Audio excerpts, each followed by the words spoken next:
Alright guys, as of this video being recorded, it is Canada Day, which that means it is July 1st, and that also means it's the first of the month and it's time to do our monthly testing. For anyone new here that hasn't seen these videos before, every month I test the life safety systems and the other backup systems I have at my house.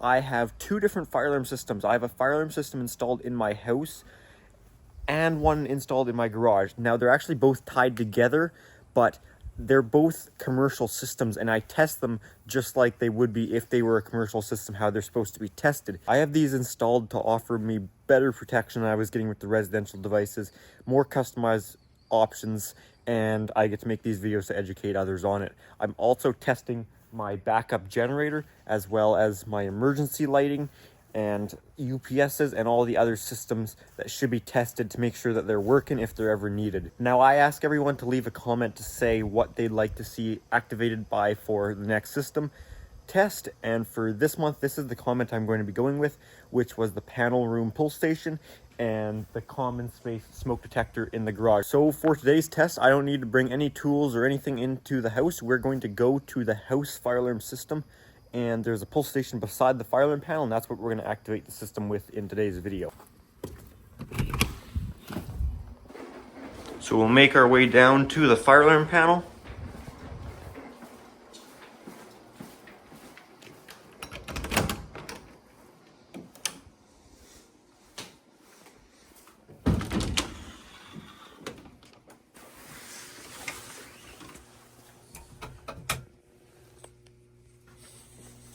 And let's do it. So we'll pull it, and this should come up as level 1 zone 1 on ACM 24AT, as well as on the display of the panel. And our relay module will trip.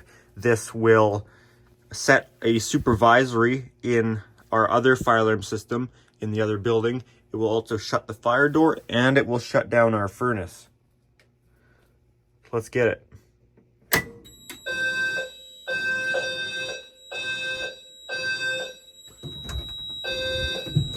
I got my email notification.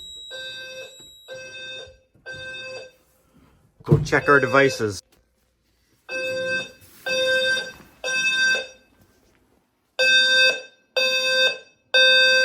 This guy's good.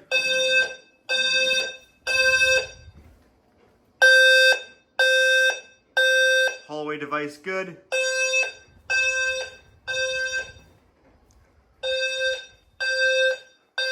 My bedroom here. This device is good.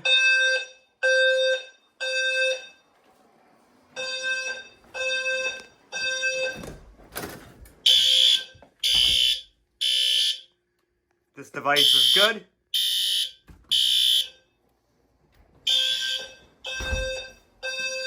Our fire door let go.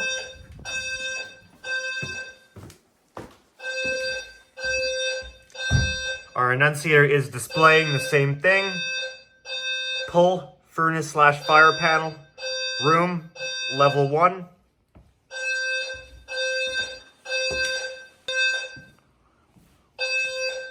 Hi, Ella.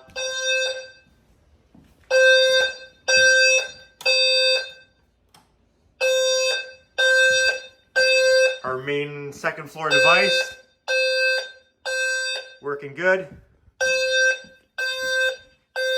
Primary bedroom device good. Spare bedroom good.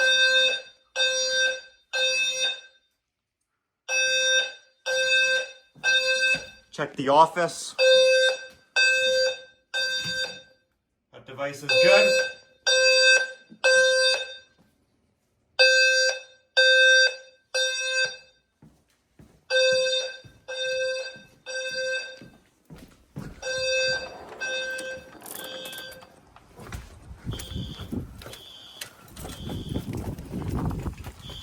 Check the underdeck shed.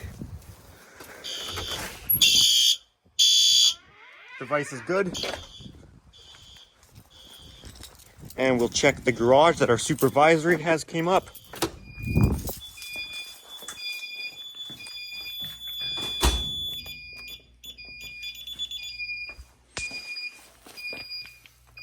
house fire alarm monitor. Fire alarm in-house. That's a non-latching supervisory, meaning it will go back to normal condition by itself. We'll do, we already acknowledged from the panel, so we'll do a silence from the annunciator.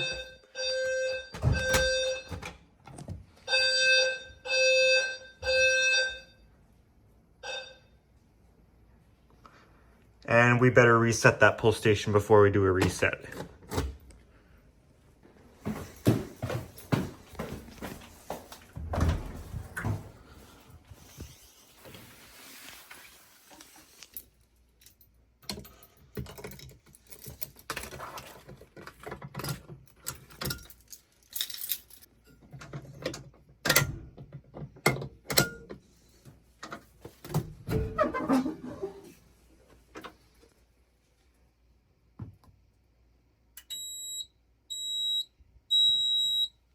There, I got my notification that system's been reset.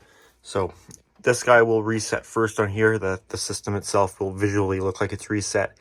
And then a little bit later, our relay module will go back, which will turn on our furnace, re-energize this relay, and our door will stick open. So you see that went back to normal. Now we just wait a few seconds for the furnace.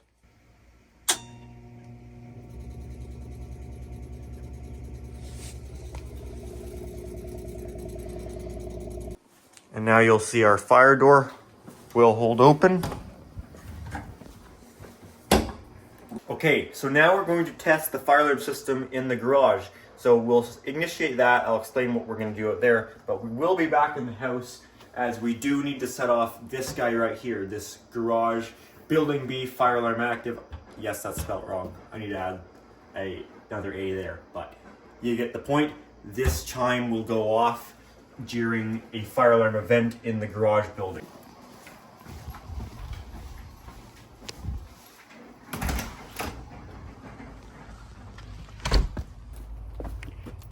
You'll see that supervisory in here is now cleared. It's all back to normal. So this smoke here is the garage bay smoke detector.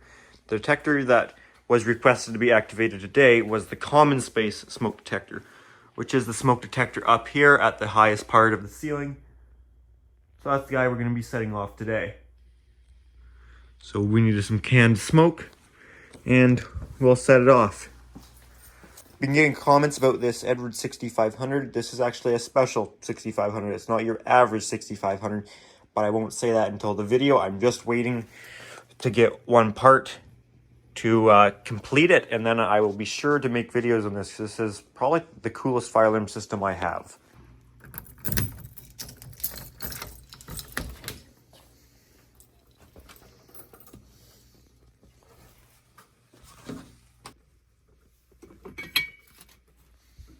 I'm going to use this guy. This one's pretty empty, so try and use this guy up.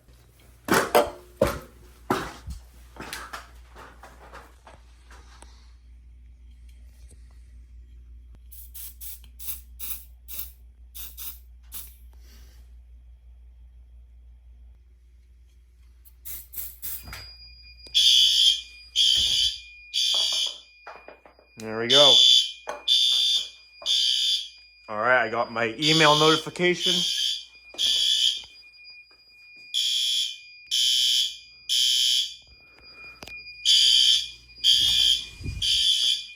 Bathroom strobe. Working good.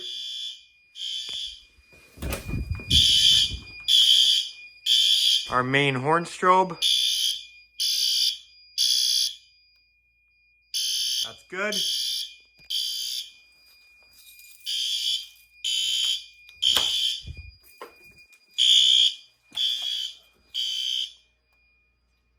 Our storage room strobe is good.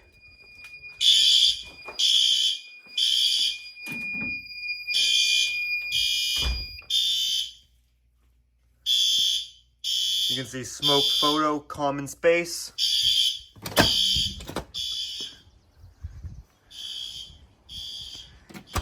This outdoor strobe is good. As well as our building enunciation blue strobe. We'll check on our storage shed over here.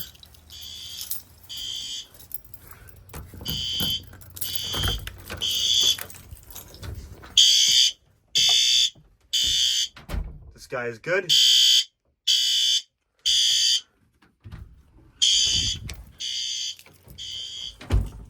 All right, we'll check that in the house. Our supervisory has gone off.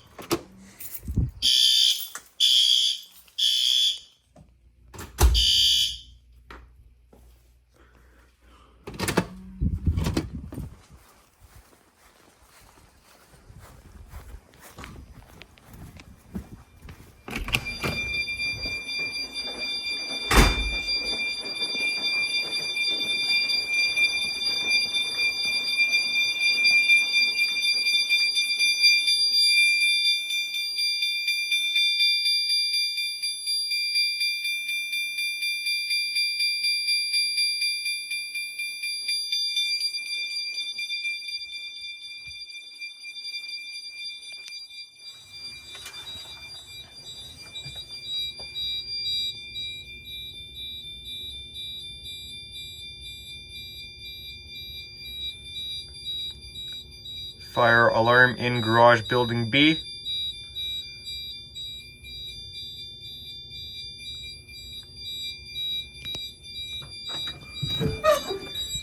We can silence that too.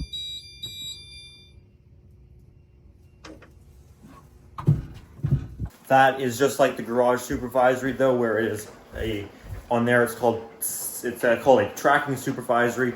On the garage system, on the firelight system, it's called AR or auto resetting, but it means the same thing, that once the actual contact closure device or device that is initiating it has gone back to a normal level or gone back to normal position, it'll restore, which in this case it's contact closure, that it's just monitoring the alarm contacts on the other system, but I've got videos on all that.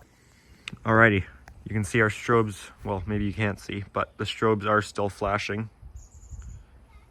So that's not legal anymore in Canada. Strobes have to silence when the system silences to not cause confusion for people that are deaf. But the system's, well, mostly all good. I guess I'll test the carbon monoxide device here.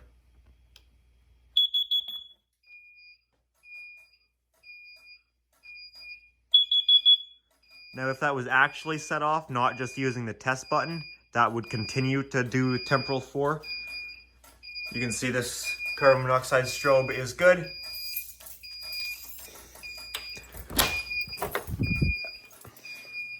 As well as this one in the storage room is good.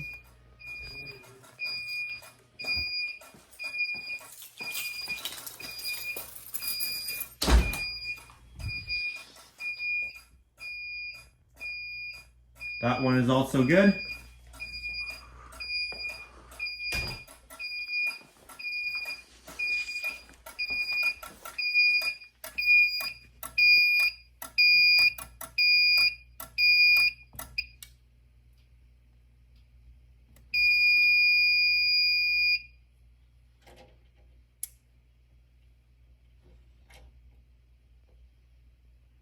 All right, and there's my email. All right, we've got all the emergency lighting to test now in this building and the house. But first, we're going to start up the generator, which we'll see how that goes, because it's been, hate to say it, but it's been since last one of these big tests I've done. I haven't started it since, I don't think. It's been a while. It's been a few weeks for sure. Usually I try and start once a week. It's warmer out today, so you can see the damper's already opened, but I'm not going to open up the building or anything. I'm just going to kill the power. We're going to replicate a power outage. We're not going to do that by shutting power off in the house, but I'm going to pull the control fuse in the transfer switch. That control fuse is what gives coil power to not only the contactor that's being held in to keep utility power on, but it's also the generator's utility reference source to tell it when power's been lost. And it also runs some of the control relays for timing sequences, I believe. I can't remember exactly how it's set up, but it works. It starts it up, and it's just what happens when the power goes out. So we'll go ahead and pull that now, and then we'll have a 10-second delay from when the fuse is pulled to when the generator starts. So I'll put on screen our timing for how long everything takes.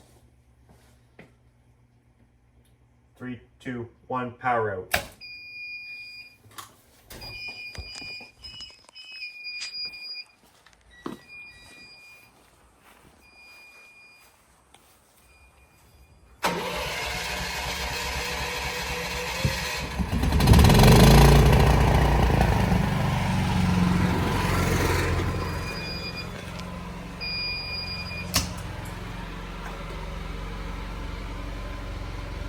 All right, there we go. We're running on generator power. There, I got my email. Generator started. And this building is now ran off generator power. I think I said that. That will run everything in the building. This will run the building's entire everything. This building's actually only fed with 30 amps from the house, and we're getting, well, what's rated at 30 amps. All the equipment from the generator is rated at 30 amps. The transfer switch is 50 amps. And the generator can supply something like 34 amps continuous, 34 amps, whatever 8,000 divided by 240 is, for 30 minutes. Or continuous, it can supply 27 amps, which is just fine, as you shouldn't be exceeding 80% of the 30 amp feed for this building usually anyways. So we shouldn't be exceeding whatever 80% of 30 is, and our generator supplies 27 continuous. And any big inrush loads, or well, anything up to 30 minutes, it can do even higher. So you can see we are now pulled in on our emergency contactor. This is fed with the number 10, and our utility contactor is let go. So that will feed this entire panel, which also feeds a couple outbuildings like this tower, that shed, this gazebo, our outdoor lighting. So our damper was already open from the beginning, but now we're running the exhaust fan on the other side to pull cold air in over the generator. You can see our generator running strobe. By the way, this whole building got painted. The old paint was starting to crack in a couple spots. You can start to see the wood, and we want to keep it nice and sealed up from the weather, lasting a while, so I repainted it. I didn't have the exact same paint as before, but yesterday I also repainted this shed, so I painted this with the same outdoor paint. Needs to be outdoor paint, so it's a little bit lighter gray. I don't know, let me know what you think. I don't mind the look, it's fine for me. I don't really care what color gray it is, as long as it's good for the outdoor weather, which it is now. Oh, that reminds me, I had to scrape off the old silicone, because the old stuff was the wrong type. It was like the paintable silicone, not good oil-based. I think it's oil-based, the outside stuff. The reason I think it's oil-based is that's what's around this strobe here, and the paint did not want to stick to it at all, which makes me think maybe it's oil-based. I'm not sure though.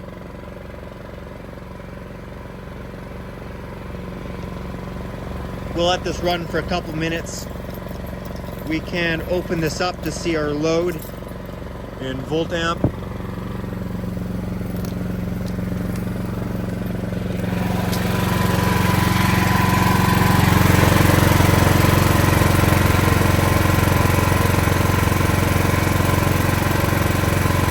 There you go.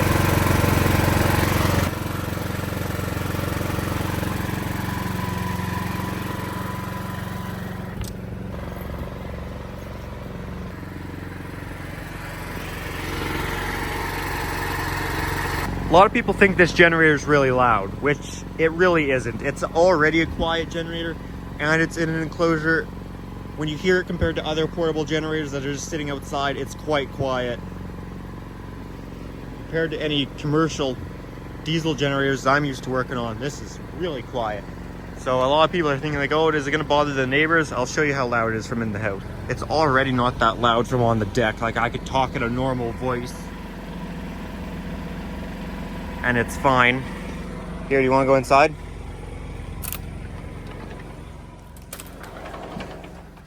And there you go. From in the house, you pretty much cannot hear that it's even running at all.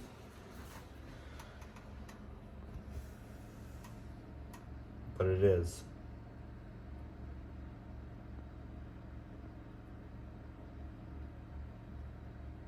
We know that because the strobe and red light, which is why I like that. Even though, again, the strobe doesn't show up well on camera. Anyways, I think we can restore power because I like to run it for a little bit, get it nice and warm, but the generator still has another like couple minutes after power is restored. First of all, we got like 20 seconds before we switch back over to utility power to make sure it's stable. Then we have a few second neutral delay during that switchover process. And then we wait a minute or so, maybe 2 minutes, I can't remember, to actually shut the generator fully down. I have videos explaining the whole setup. Really like the generator setup. It's been probably one of the coolest projects I've worked on just because it was really, took a lot of thinking and a lot of adjustments, but that's what keeps things fun. This also keeps things fun. Me and my buddies, I got this old person mobility scooter over here. So is what we did is I was whipping around on this and we got a trailer hitch on this where we towed this bike trailer with somebody in it. And then behind this, then we towed this and we're just cruising around town with some dude just getting towed on on this thing, and the chair just keeps swinging around and we're going down the road. The looks people are giving were the best things ever. We got a whole train going on. That was awesome. I'll put a video of the security camera of us just going down our road.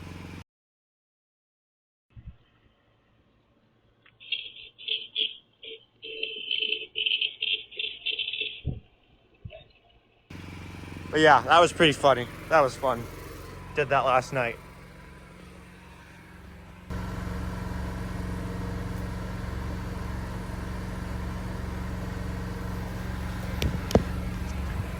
So now this time delayed is up and going. So now we'll wait.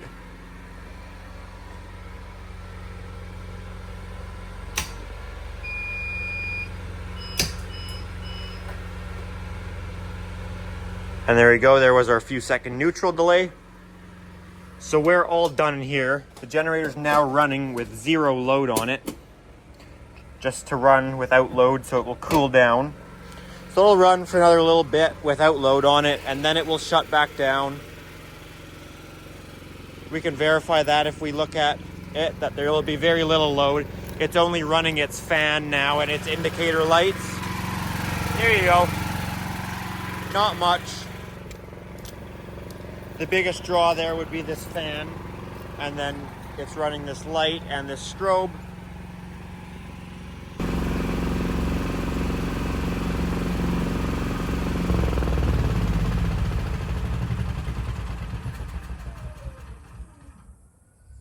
All right, thank God.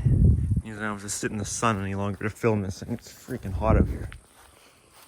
Now, because it's a hot day out here, and really any day because the hot motor's just been running, that will stay open for a while until it cools down. We'll close, but for today it probably won't close until like 10 p.m. tonight once the temperatures get down again. That's why I just set up the pool. I got these things on the roof, but I can fit more of them. And that's only on this little roof. I've got the whole house roof and that roof that I could put way more on. Anyway, we're now going to do our emergency lighting. So in this panel, we'll just kill the whole thing. Who cares?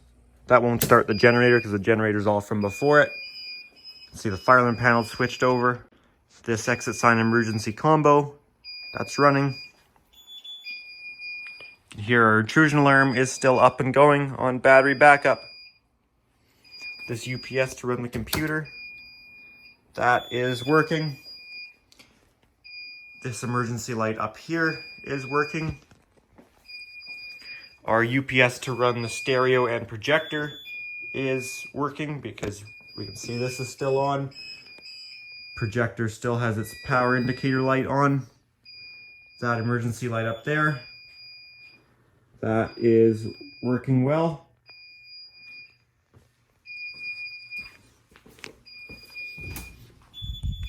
In the bathroom here, You can see there's light. That's from this guy.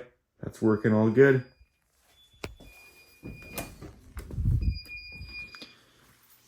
And to get into this room, we can check our access control is good.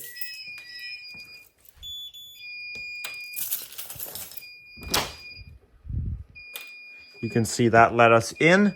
So that tells us this UPS here that's running the access control is working. You can see our security camera and VR is also working, which means the UPS up there to keep that going is working. And we can see our emergency light in this closet is working as well. You can see the light in there that's working actually.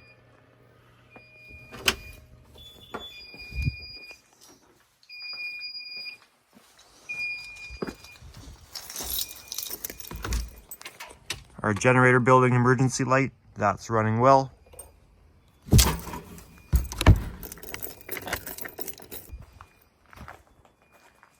This outdoor unit, that's working all good.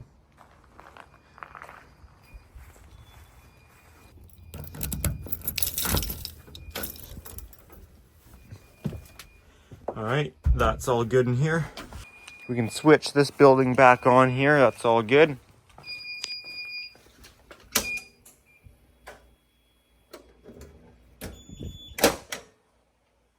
All right, now we'll test the emergency lighting we've got in the house. Start with this shed here. Exit emergency combo. That's working good.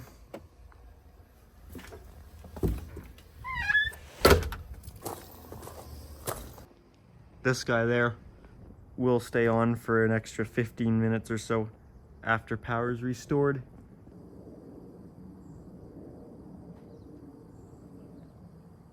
Embraer E175.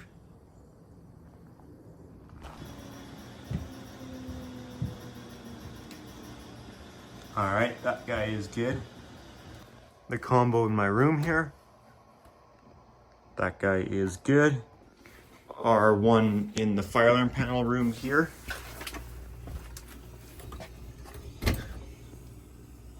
Hit the lights off in here. You can see that guy is working good. And the remote head off of it in here. You can see that is, you can see that's all good. That's working.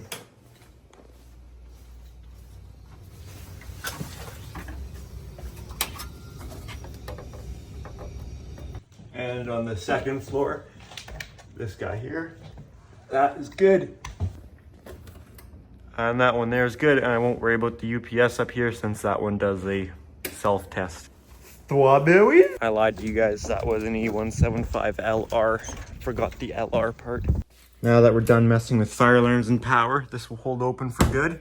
And that also does it for this video. That's all the things tested. But before this is over, let me know what you guys want to see tested with next system. I'll probably try and switch it up, do a pull station in here, and do a smoke in the house or a heat in the house or something like that. And don't make me go in the attic because it's summertime. It will be stupid hot, so I'm not doing that.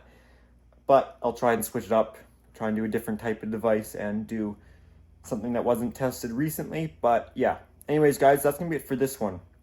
If you enjoyed this video, make sure to give it a thumbs up, and if you do have any comments or questions, feel free to leave those down in the comment section down below. And also, if you do enjoy my channel, make sure to subscribe, and if you are interested, feel free to check out my Instagram account. That is at pickle700 for bonus content, stuff posted earlier than you'd see it on the YouTube channel, that sort of thing. Alrighty guys, thanks for watching.